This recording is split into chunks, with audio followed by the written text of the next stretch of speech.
The current stats range from 1 to 5, and because Jenny has 3 in everything, she'll be about average at everything. This includes willpower, investigation, but because there are no 5s in fighting, she does appear top tier, second only to the 2 in the Guardian class. And it's just the same with evasion as well, with only 2 characters ahead of her. Jenny's signature ability is a passive ability. It says, you collect 1 additional resource during each upkeep phase. This means you gain resources at twice the speed of every other character, so you shouldn't need to take the resource action and could potentially have no fear of packing your deck full of expensive cards. Jenny's Elder Sign effect is +1 for each resource you have. It's not as powerful as Wendy if she has her amulet in play, but potentially more powerful than someone like Agnes, as it has no upper limit. Jenny's bonus card is her twin 45s. One thing to note is it is our first X-cost card. This means you get to choose what the card costs, which then becomes the amount of ammo on the card. So if you have a lot of resources to spare, then you can power this up, maybe to last the rest of the game. But in a pinch, you can just put a single resource on it and maybe try and bring it back with scavenging. Obviously, you'll need to find a way to discard it, because it doesn't discard itself. It is the most powerful firearm available because of its reliability. You aren't required to succeed by 2 or more to get your +1 damage. It isn't dependent on clues for its combat bonus or an unpredictable chaos bag draw like the shotgun.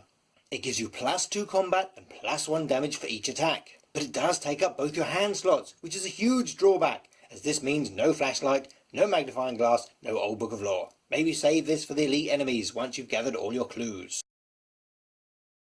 Jenny's weakness is unique in that it attaches to a location and does not go into your threat area. It says, Revelation, attach searching to Izzie to the location farthest from you. Farthest is not defined in the rules, but nearest is, and taking it to be the opposite of that, it is attached to the location that takes the most number of connections to reach. With some scenarios having 9 locations in play, this might take a bit of figuring out. But remember, if multiple locations are furthest from you, it is the lead investigator who decides. Forced. When the game ends, if searching for Izzie is in play, you suffer 1 mental trauma. This is an identical penalty to someone like Roland or Zoe, but with her 7 sanity is not as life-threatening as mental trauma is for Roland.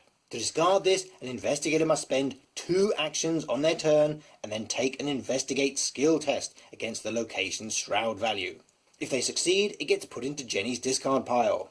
Because this is attached to a location, any investigator at their location may do this on their turn. This is huge! And because it is an investigate test, you could gain a resource from Dr. Milan Christopher or trigger scavenging if you succeed by 2 or more. And Rex Murphy can utilise his clue discovering ability if he succeeds by 2 or more as well. But you need to be spending actions on the card, so you can't get funky with things like burglary or use a flashlight, as their abilities require you to spend actions on them. They aren't reactions. Jenny has good and bad points about being a solo investigator. Her baseline stats of 3 across the board is a good starting point, and her copious resources mean she can power up skill boosters. She only needs Arcane Studies to complement her Hard Knocks class card to cover all of her skills. She gets to draw cards from all classes to help with her investigating, such as Look What I Found, Deduction, Working a Hunch, and Evidence. She can easily recover from the cost of playing Leo DeLuca, giving 33% more actions, which is very valuable solo. Using teamwork, she can act as the banker for the rest of a party, thus allowing her partners to take more expensive cards. She can easily assume a combat role with her twin 45s, derringers, and even the regular 45s. And because she has the cash to power up skill boosters, she can potentially cover the deficiencies of any party. Her native access to liquid courage and option to take first aid means she can slide right into a support role. And everyone loves double or nothing. Being a Dunwich character, she can only take experience cards from the rogue class and neutral ones. Leo DeLuca's only gain is a 1 resource reduction, which won't really make too much difference to Jenny. If Jenny is being a banker, then Hot Streak is vital as a quick way to fund big cards like Dynamite. Sure Gamble is definitely something that should be in any rogue's deck, as it's one of the few cards that allows you to alter the outcome of a Chaos token pull. Moving on to Hired Muscle.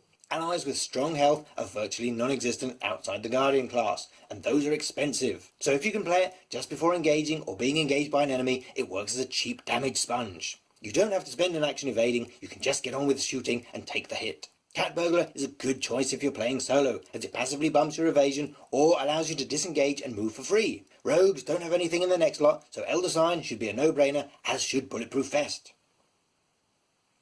Rogues aren't natural investigators, so someone like Rex, Daisy or Roland to take care of this would be great. Skid, Zoe and Roland can also take teamwork helping to redistribute some of Jenny's wealth. Because she has liquid courage and can take clarity of mind, she would make a superb companion for Agnes.